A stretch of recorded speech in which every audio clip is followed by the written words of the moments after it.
Welcome everybody to Ableton Mixdown Techniques. I'm Steve Knotts, and today we're going to check out this track.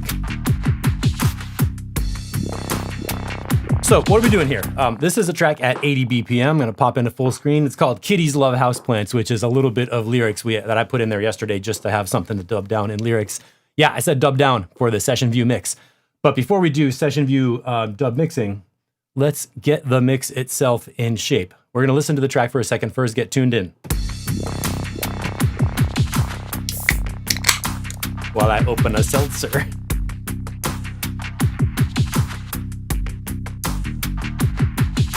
So the challenge with this kind of music is getting all the low-end elements in place and then building up the mix around it.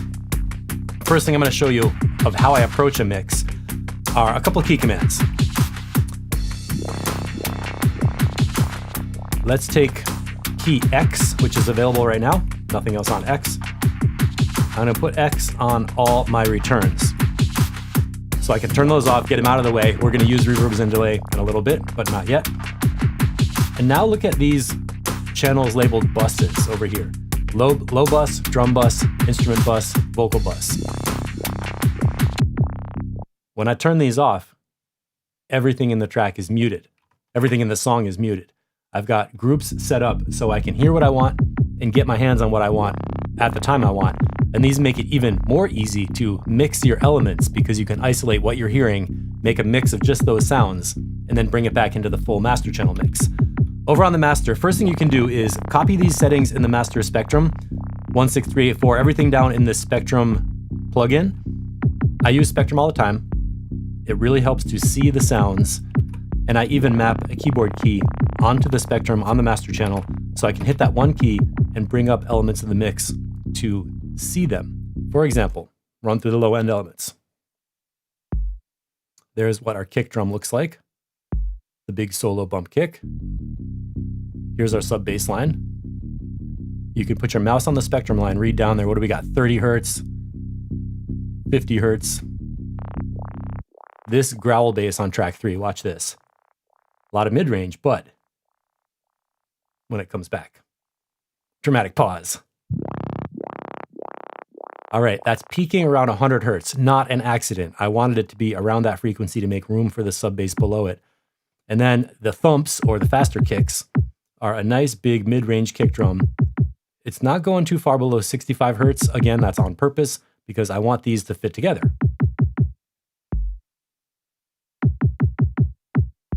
So you can see there's the one kick, the big low kick with the new upper one.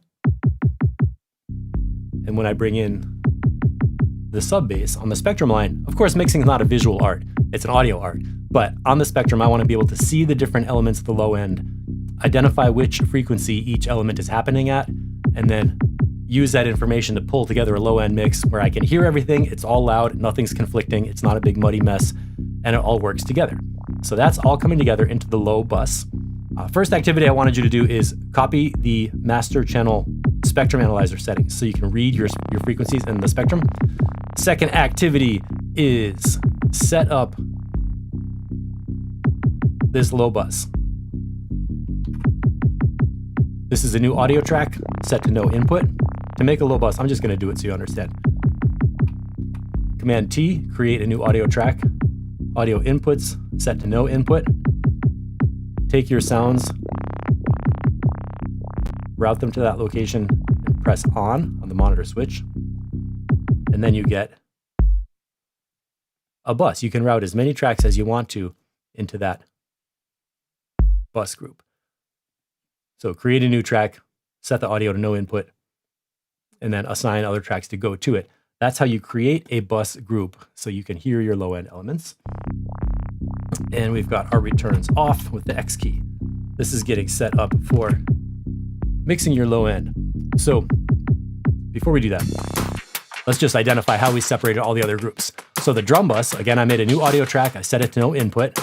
I routed everything in the drums group over to this track called drums bus, set the monitor to in, and I have all my drums coming up. And that's not all. I also have my drum reverb coming to the drum bus. The output of the drum reverb is going to the drum bus.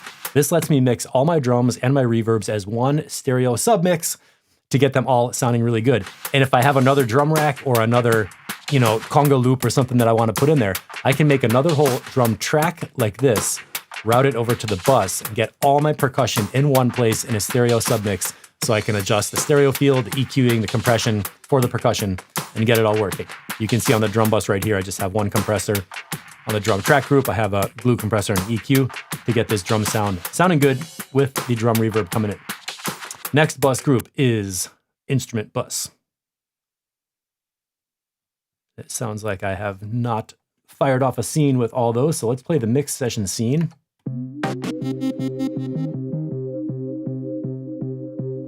This instrument group is a track group with the upper pluck is like upper bass line. That's a spanky synth sound. We have these dubby chords coming in. And then this pad that I love going on is like a drone. Here come the chords. Those chords don't work very well without the delay. So check those chords out again when they come back around. Turn that up a little bit for you.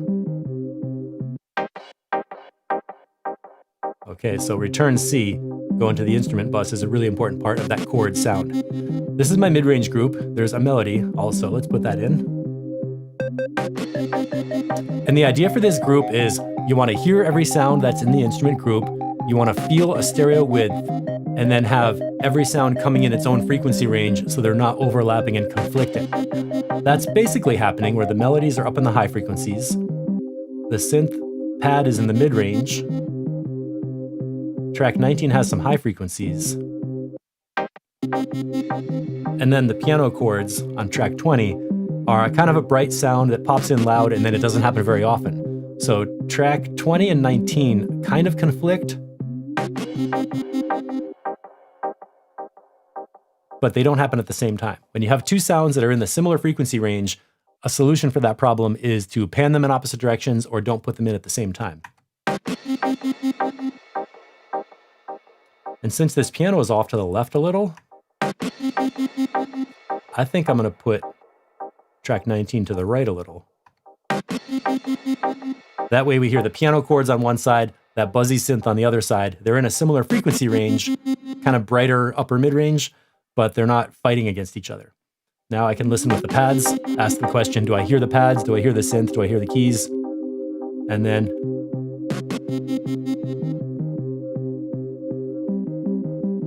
bring in the upper bass line sound. Something weird is happening with the bass line over here. I got this wider plugin on there. I don't know if I really need that, so let's fix that problem and get a centered bass line. So the bass pluck is holding down the middle of this instrument group. The other two sounds are spread out in the stereo field. And for the pad, for stereo action, there is an auto pan. So check this out. With the panning off, it's got some pulse, but it's sort of in the middle. With this auto pan, we have some stereo separation happening with the instruments. Well, with the stereo separation happening with track 21 to get that pad moving. So now our instrument group as a whole has a nice stereo action. Bass line in the center, chords on the left and right, and the pad is moving a little bit. So the whole thing is kind of taking up space in the stereo field. It's like wider without conflicting frequencies or without having frequency masking. Let's put the mix back together again and just see how it sounds. There we have instruments and drums.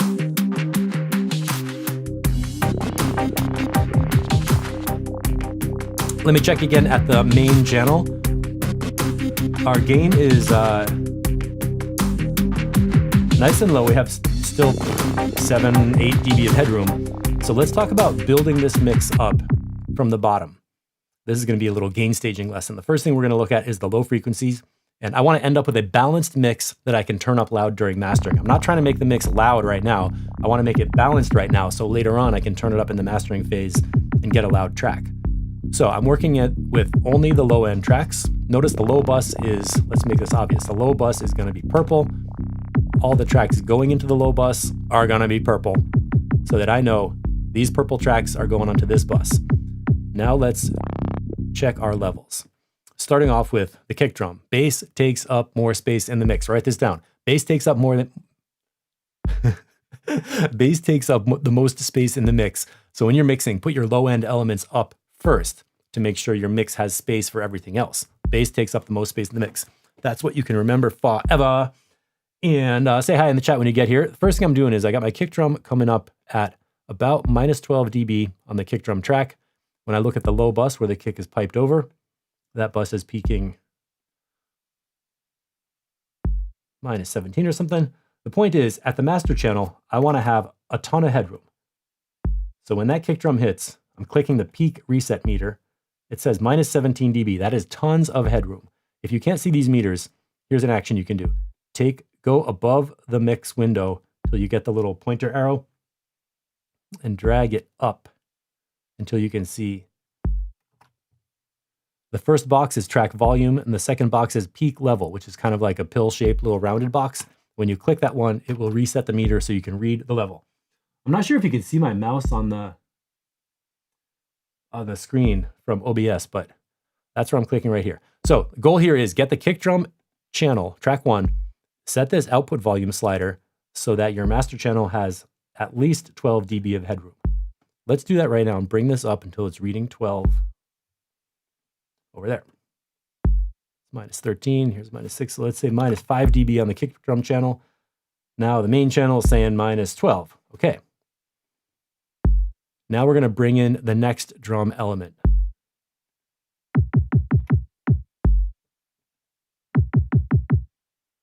And we brought up the low one, so we might bring up this one a little bit more. I don't love doing this in headphones, but you can do it in headphones if you need to.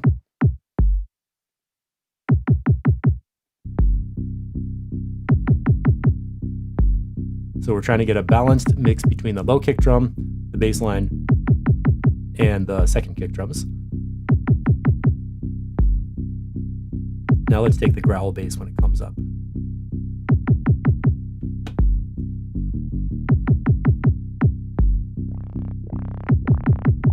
I like that one to be nice and loud because it comes in loud then fades out with a delay, so I can put that up nice and loud in the mix. How did I get these to fit together in the frequency range? Remember when I was soloing them and looking at the spectrum analyzer, I was making some comments about which frequencies those are happening at. Well, let's start at the bottom. I just did rough gain staging to measure my levels and check how the master channel is working. The kick drum, what is happening here with the frequencies? We can read it on the main spectrum. There's a big bump down at 47 hertz. What I'm doing is I soloed the kick, put up the spectrum, I put the mouse on the line where that biggest bump is, and it says 47, 48 hertz. So that's the lowest part of this kick drum sound. And in this effects rack,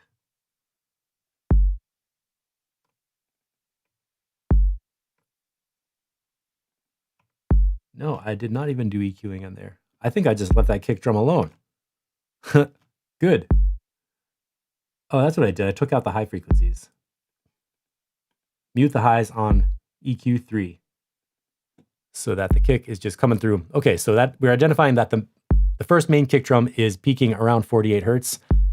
We need to make space for that with this bass sound. So we did a bunch of EQing on here. This channel strip starts with analog instrument, drum bus, EQ8, then a sidechain compressor from the kick and another sidechain from the other kick drums. So this bass line is getting ducked by the other drums.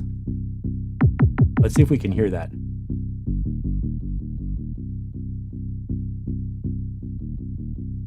Do you hear the volume ducking when those kick drums hit? Whoop, right there. Wop, wop, wop, wop, wop. So that kick drum is quickly ducking the sub bass. And let's see about these EQs. Maybe if I bypass this EQ, that's the raw sound, a little more buzzy. Sounds cool all by itself. We made this sound. This is the sound we made in the last Ableton meetup in Pittsburgh with, well, never mind that. So that's the raw sound. Let's turn the EQ back on. What did I do? First thing is on band 8, I rolled down a low pass filter to get rid of all those highs. Because those highs are cool, but there's a lot of other high frequency stuff happening in the track, and we're not really going to hear that, especially with the growl bass on track 3. So I rolled down a high pass filter. This is a good chance to point out band 6. I did the frequency sweep technique to find this kind of muddy space. Wow, wow, wow. Right there around 600-700 hertz.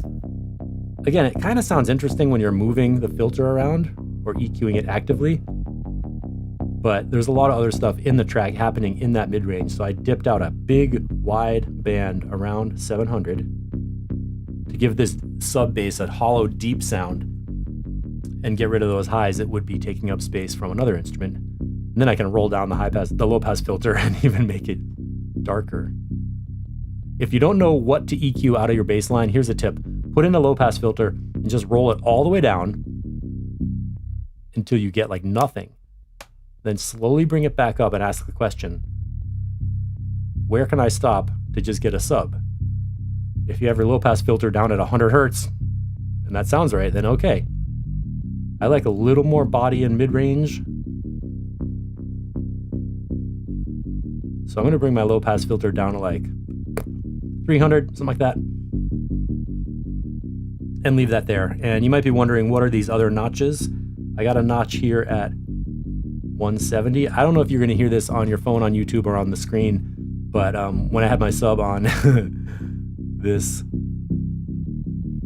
was doing something kind of harmonic that I didn't like so much. So I dipped that out. And also band 4. I can't even tell on the headphones, but I was mixing this with my system on. And what I did was the frequency sweep technique. To find this nasty frequency, I boosted a band with EQ. I did a sweep slowly around from maybe 200 hertz down to 50 hertz. And I identified what part of the sound was feeling bad in the low range. And then I left it there. Oh, now I forgot what it was. And then I dipped that out. I think it was somewhere around 80 something hertz. And that took out a hollow, boxy, kind of wooden sound from this sub bass that I didn't want to have happening. And again, now when I put a notch down here at 80, maybe I can go to my other kick drum on track 4 and boost up 80 hertz a little bit, get more of that solid thump sound from the kick drum and that I don't want in the bass. So that's a really cool tip. And then also just to finish the sub bass, we also have a high pass filter on band 2 down at 30 hertz. That's not doing a big obvious sound, but I put it in there to just tighten up the low end. And on band 1, that's actually a low shelf EQ.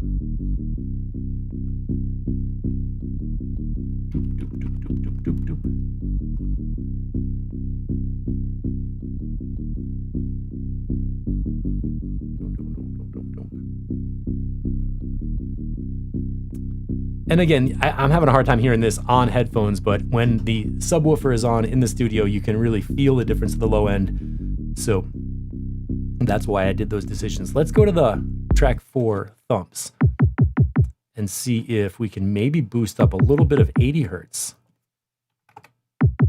and get this one fitting in that notch where the sub bass was.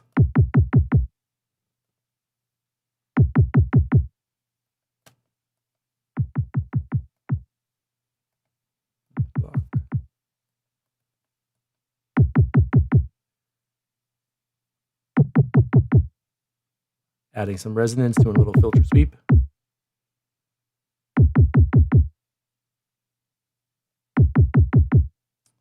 Okay, so now what I'm going for here is that track 4 knocking thump kick drum, going through the sub bass and making a nice tight low end. And then when we bring in the bottom kick on band 1,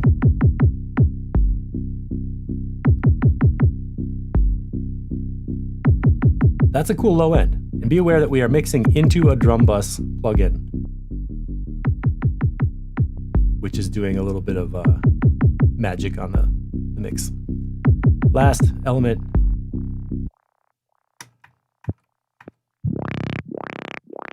This loud, nasty growl. What is that doing?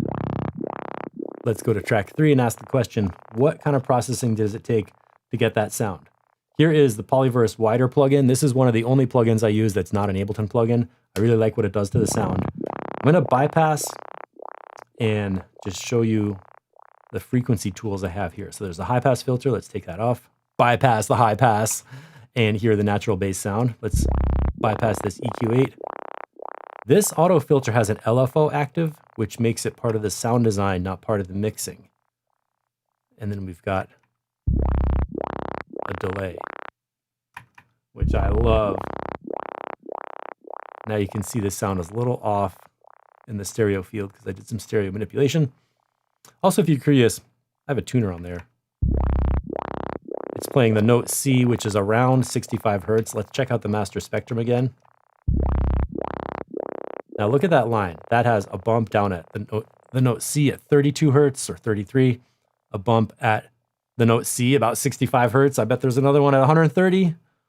There it is, 130. What's that next bump in between? That is the G harmonic around 100 hertz. Harmonics, math, physics, they all fit together. You can use numbers to find the right frequency. And once you know what frequency your MIDI notes are at, you know where to EQ. So the note C has harmonics coming up at 33, 65, 130. Check this out. What do you get if you divide 130 by 2? You get 65. There's 130. There's 65. What do you get if you divide 65 by 2? 32 and a half, up 32.3. So frequencies go in octaves. No, how do you say this? Notes go in octaves. Scales have octaves. When you go up an octave, it's the same note. And when you go up an octave in frequencies and numbers, the numbers double. So 33 times 2 is 66 or 65. 65 times 2 is 130. 130 times 2 is 260. Do we have a bump at 260? There's that. And that's the MIDI note C. I'm reading the notes in this little box in the bottom left corner. So the point of that is when you know the notes, you can find the frequencies to EQ your sounds and get the best part of that sound. And you also know what part you can safely cut off without losing something important. That's what I love about EQing. It's like math that you can feel. EQing is math you can feel. So back to the growl bass. What did I do? I put in, okay, those are my sound design plugins. I put in an EQ8. Where is this happening? We have a low shelf around 80 hertz to cut off that 65 hertz bump. I want my sub bass at 65. I want my kick drum below 65. Right there is my sub bass. This one note. Boom, boom, boom. Look at that. A bump at 65, a deep bump at 30 hertz. So the sub is playing the note C, the growl bass playing the note C. And I don't need a lot of sub on track 3 because all this sub bass energy is coming in on track 2. So what I did right there was I cut off the sub bass out of track 2, which allows me to turn up track. No, I cut the sub bass out of track 3, which allows me to turn it up even louder and fit on top of track 2, keeping in mind the frequency range of 65 hertz. Now we have this nice loud growl. It's a little bit off center. I believe I put in a utility plugin to center that sound. All right. And then we turned on the wider device. Let's hear that one more time. Nice and wide, nice and loud, fits together on top of the sub, and we can bring in our kick drums.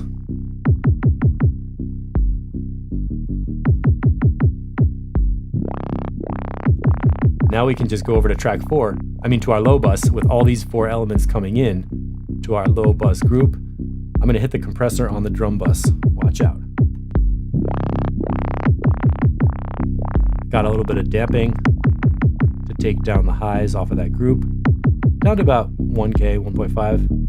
A little bit of drive, a little bit of crunch, a little bit of boom at 65 hertz, which is the note C. Again, connecting frequencies with MIDI notes so you can EQ on the pitch and harmonically bring your mix together. That's the magic of knowing the frequencies for your notes, frequency and pitch. Now let's check our levels. We are peaking about -12, peaking over here.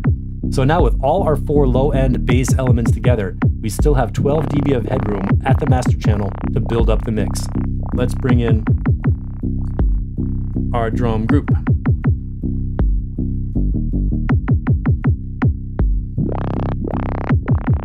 Drum bus.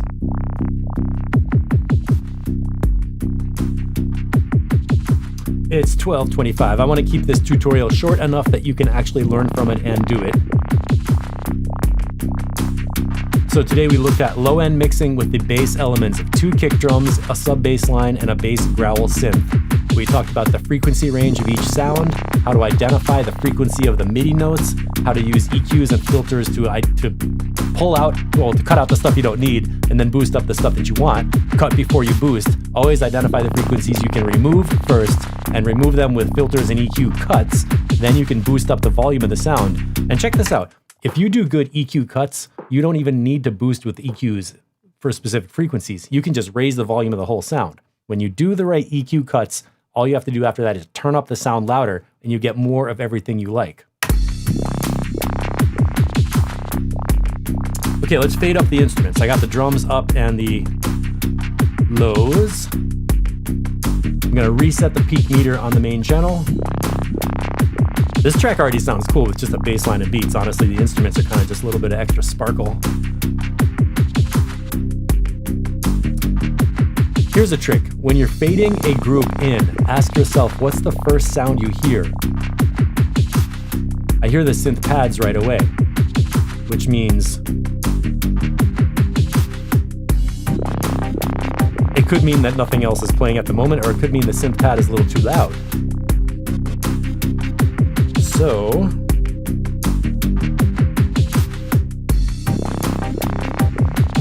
I'm going to take the synth pad down within this instrument group. I'm in the instrument group right now. I'm going to take the synth pad down a little bit.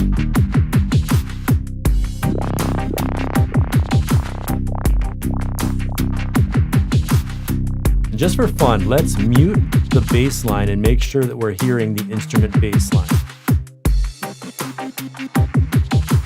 This sound called upper pluck is like a harmonic doubler for the bass. It's not really, I don't think the track is going to have this happening by itself.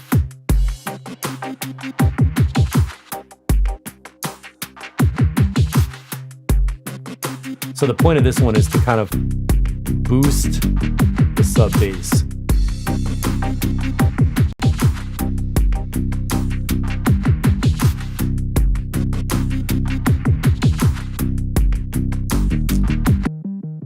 And what I'm going for right now is an instrument group where I can hear them relative to the mix. The first time I talked about the instruments, I was only listening to them relative to each other with the instrument group soloed to hear every sound in the instrument group compared to each other. Now when we fade them in with the mix, it changes a little bit because we've got a sub bass, we've got beats clacking away, and I found out the pad sound was kind of too loud. So let's bring the pad down. I like those chords nice and loud. And track 19 I like kind of loud too. Beep, beep, beep, beep, beep.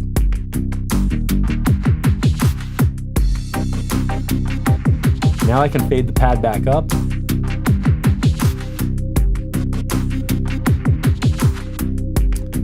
Let's check our instrument mix plugins. There's glue compressor. I want to check and make sure that we're not squashing this mix to death with compression. This is on the instrument group. Make sure I got my hands on the right plugin. For illustration, what happens if I do crush this too much? Let's crank the threshold down way too far.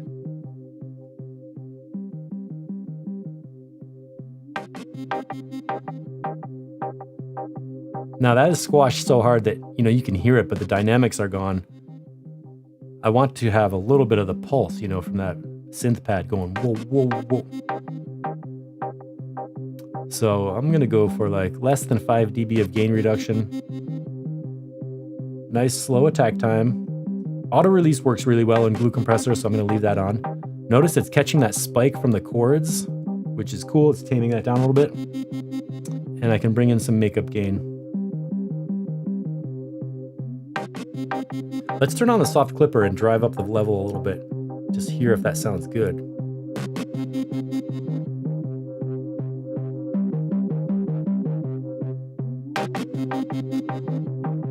That's enough fuzz. I'll definitely hear it in the mix.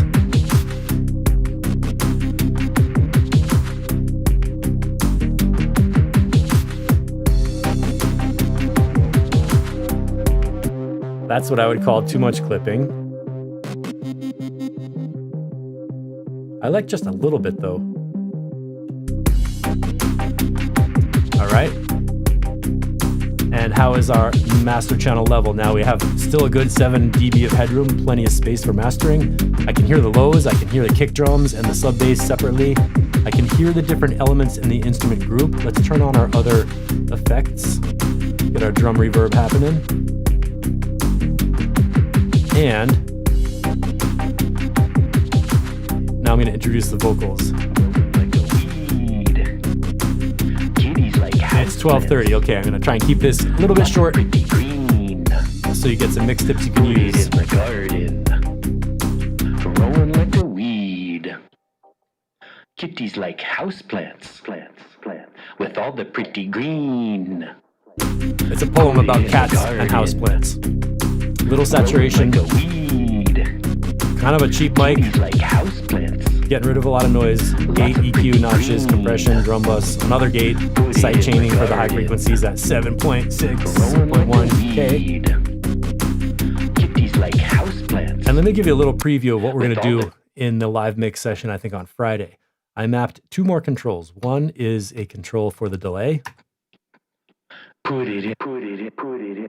So track return C has a long delay that's coming into the instrument bus. Okay, that's usable. And the keyboard key Z is a mute. This is really fun because it lets you play the lyrics, cut the lyrics, and put them into a delay. Growing like a weed. Kitties like house plants. Lots of pretty. It's like playing hide and seek. Growing like a weed. Kitties like house plants. With all the pretty green. Put it in the garden. And I ran this from the vocal track over to the vocal bus. Vocal bus is over here. So that if I want to do some vocal overdubs or have another set of lyrics or a different MC or even like a trumpet solo or something melodic that's a solo element, I would put those all over to the vocal bus so they're separated from the instruments in the music. These 3 buses are like the skeleton of the track, drums, bass, instruments. Those are things that are going to each have their own EQ and compression settings to make that group sound good. Drum bus and instrument bus. Then any guest soloists or melodic solos or elements that are going to be really on top, like a nice, bright, clear vocal, I'm going to put that over to the vocal bus so that I can do stereo widening, saturation, different EQ to notch stuff out, somehow separate these lead vocals away from the instruments so we can hear them clearly in their own frequency range. That's why those are going over to the vocal bus, and that's why I mixed with bus groups, so I can get each element of the track in its own space.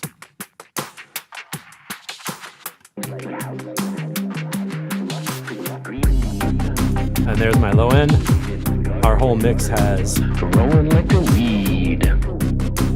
Kitties like house plants. Plenty of headroom. With all the pretty there's our spectrum. Stereo width is working. Growing like a weed. If I really think about it, I can identify every separate sound in the mix. Lots of pretty green. Okay, I'm going to mute the vocals because I'm talking and I don't want it to be so confusing. Here are my rules for checking a stereo channel mix. The main left-right mix.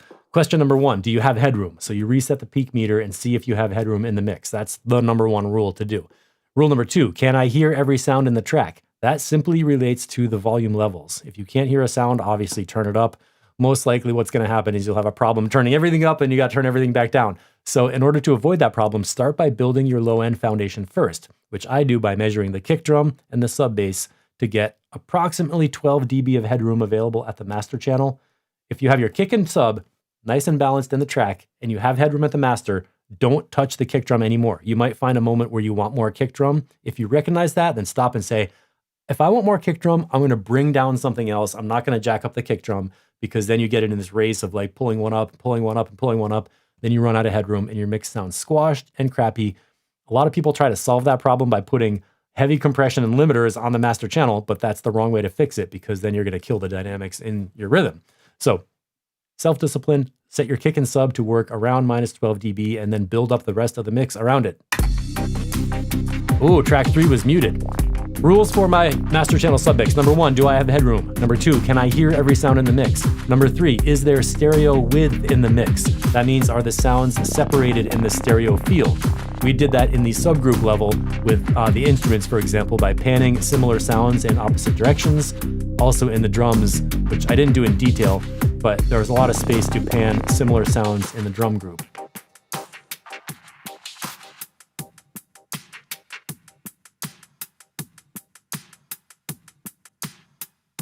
Okay.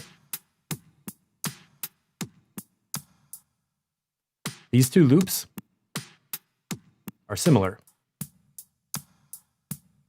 So what I decided to do was pan them in opposite directions so the drum beat overall feels a little wider and we can hear both those loops.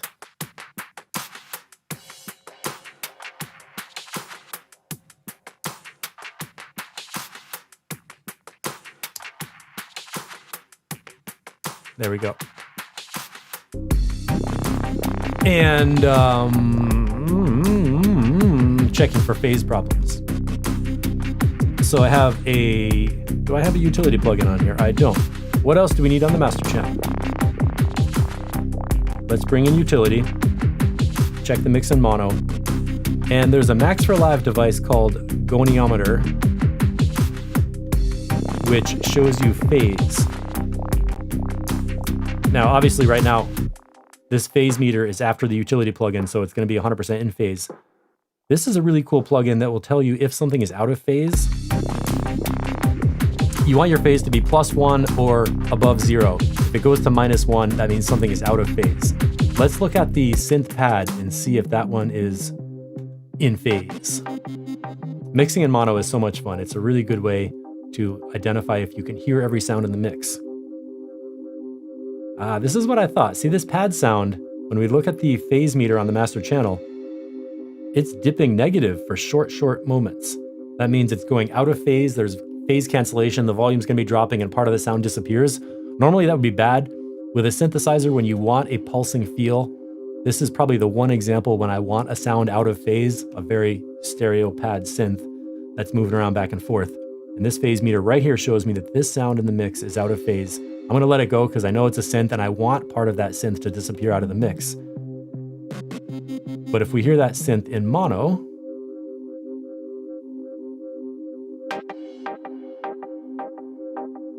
you can hear that the synth is pulsing and dropping out of volume a little bit. So check your mix in with the phase meter, check your mix in mono, and at least identify which sounds might be out of phase so you can be aware of what's moving in the stereo field. If you have a vocal that's going out of phase and the volume's dropping, that's a bad example, or that's an example of a bad thing to have out of phase, because if your vocal is out of phase with itself, people are gonna stop hearing the important words, it's gonna be unintelligible, it's gonna be hard to hear, and that's a problem when your vocal is the central element in your mix. So be careful using stereo effects on vocals, because if you get phase problems, then your vocal could just drop out and become lost, and you don't want that to happen.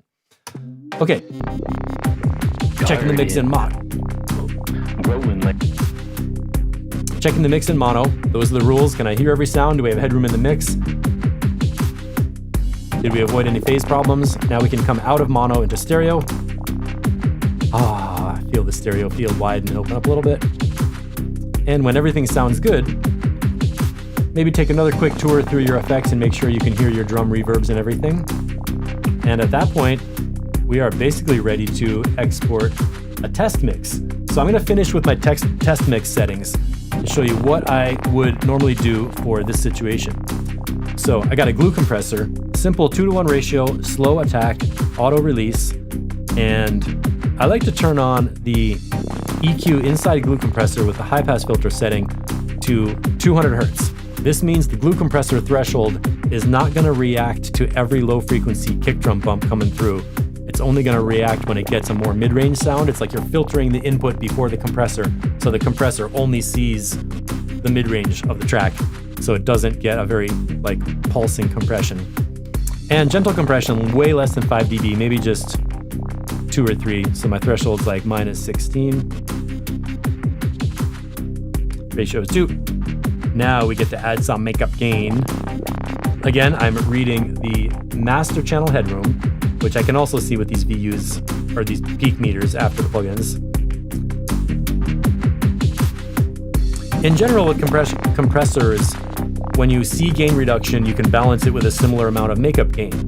So if I'm estimating about 3 dB of gain reduction, I'm going to go for somewhere around 3 dB of makeup gain so that the compressor level on the out stage is roughly equal. Barely squishing the mix a little bit, which is what I like. Barely squishing the mix, which is what I like a lot about Glue Compressor. It sounds good with low levels, and it's subtle. Now let's turn on our peak limiter. I'm just going to add gain until I hit the ceiling.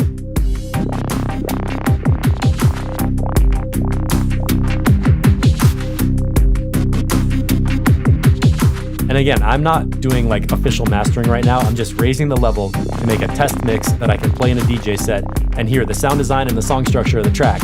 Then if the mix sounds pretty decent as that test mix, I know that I can get it mastered and it's going to sound amazing. That's really all I'm doing right here. And I don't even want to clip that limiter at all. So I'm adding about 4 dB of makeup gain on the Glue Compressor, about 6 dB from the limiter, and getting up to the ceiling on here.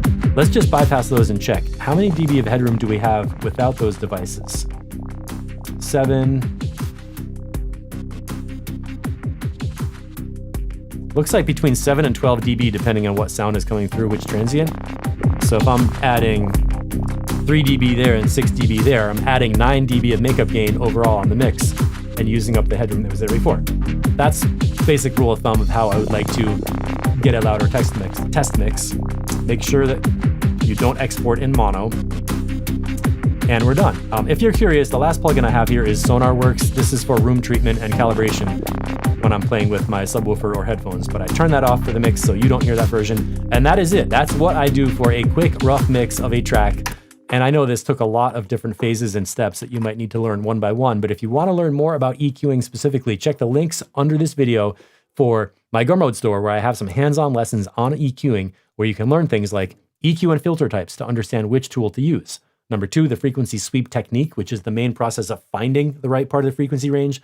And then the biggest strategy is part number 3, cut before you boost. That's a hands-on multi-track session where you practice EQing the sounds just like we did on here to figure out how to cut the right place in each sound and then make a better mix. You honestly don't even need to boost very often with a lot of EQ. If you do judicious EQ cuts, you will be able to turn up your sounds louder and get a great mix without boosting with EQ. And what you don't want to do is what amateur DJs do, where you boost up the highs and boost up the lows and crank up the volume, then everything's redlining and you smash it with a limiter. That's not how you mix tracks in the studio. That's maybe how you mix on stage, but I don't even recommend that. So that's it. I'm Steve Knotts. Thanks so much for watching. Drop a comment if you have any questions. I'll be happy to answer your questions in a future video. And watch out for the next episode of Mixdown Techniques in Ableton Live when I mix my own tracks and show you my strategies for putting together the kicks and the bass lines and the subs and the synths and the beats into our bus groups to get them sounding good, coming over to the main channel, checking out the spectrum, and having a tight, solid mix that even sounds good in mono. All right. Back to the lyrics. Growing like a weed. Talking about kitty gardening. Kitties like house plants. And I'm going to get out of this window and end the stream. Thanks, everybody. Put it in the garden.